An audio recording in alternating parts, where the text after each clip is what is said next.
This is What's Wild in New Hampshire by wildlife biologist Eric Orff. Well, we're just over a week to the New Hampshire deer hunting muzzleloader season, and most of us will be sighting in our muzzleloaders and our deer rifles, which kind of has me thinking. As a wildlife biologist here in New Hampshire for nearly half a century now, and more than 30 of those years for New Hampshire Fish and Game, well, one of the things that I worked with or came across during my career were birds that had ingested lead, particularly geese. Before there was steel shot, lead shot was used by waterfowl hunting, and early in my career, I had discovered a few geese down on Great Bay that were very sickly. I was able to pick them up, bring them home, tried to nurse them.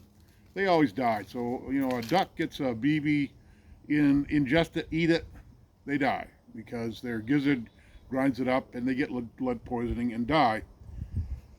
Which kind of putting the dots together, and now that we have 40 to maybe 50,000 wild turkeys in New Hampshire, I'm wondering if we shouldn't be more careful where we sight in our guns, because if a turkey picks up a spent bullet, even a 22, my guess it's going to die.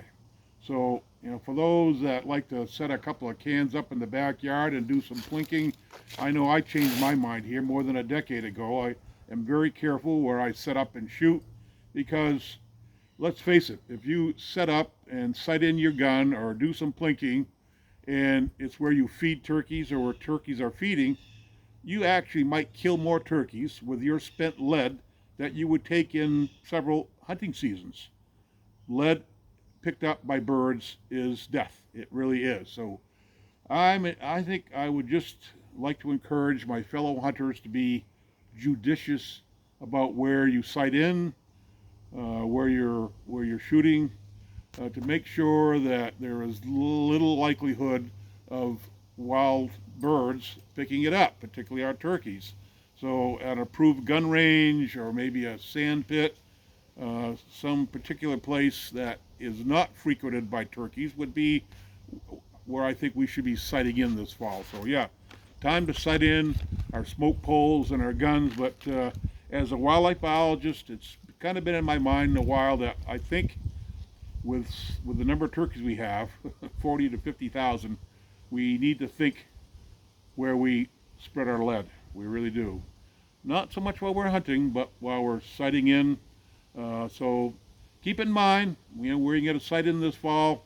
Think about the turkeys, and let's not get them attracted to areas where we're going to be sighting in. So that's my thought for today. This is wildlife biologist Eric Orff for What's Wild in New Hampshire.